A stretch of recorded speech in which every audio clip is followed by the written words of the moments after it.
नागपूरमध्ये माजी गृहमंत्री अनिल देशमुख यांच्यावरती हल्ला करण्यात आला।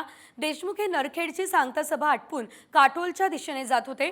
त्यावेळेस जलालखेडा या रोडवर बेलफाटाजवळ अज्ञात व्यक्तींनी देशमुख यांच्या कारवर दगडफेक केली आहे आणि या दगडफेकीत अनिल देशमुख हे गंभीररित्या जखमी झाले आहेत। देशमुखांना उपचारासाठी नागपूरमधल्या मॅक्स हॉस्पिटलमध्ये दाखल करण्यात आले, तर भाजपनेच हा हल्ला केलाय असा आरोप देशमुख यांचा आहे।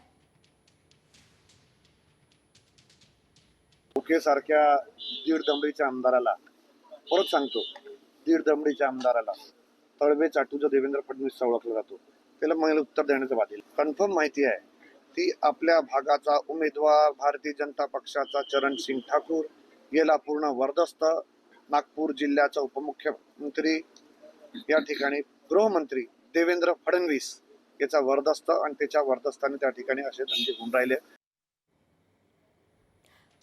तर नागपूरमध्ये अनिल देशमुख यांच्या गाडीवर झालेली दगडफेक संशयास्पद आहे असा आरोप भाजपचे परिणय फुके यांनी केलाय।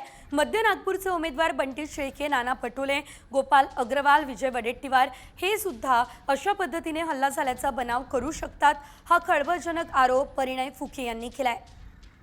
हे फेक दगडफेक आहे, हे एक फेक कृत्य आहे आणि हे सगळं नुसतं निवडणूक आपण हारताना दिसत आहे आणि म्हणून त्यांनी हे सगळं घडून आणलेलं आहे। 5 वर्षाआधी नाना पटोलेंनी याच प्रकारची घटना करून 5000 मतांनी ते जिंकले होते। माझा संशय यावेळेस विजय वडेट्टीवार या प्रकारचा करू शकतात, बंटी शेळके जे मध्य नागपूरमधून लढतात आहेत तेही या प्रकारचं करू शकतात। या प्रकारचं नाना पटोले परत या प्रकारचा एखादा प्रयत्न करू शकता। गोंदियातले गोपाल अग्रवाल असतील, तुमसरमधले चरण वाघमारे असणार, हे सगळेच या प्रकारचं यावेळेस करू शकतील, हा माझा संशय आहे।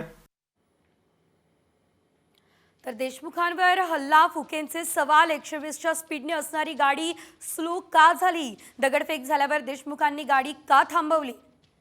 10 किलोचा दगड धावता गाडीवर कस काय टाकला?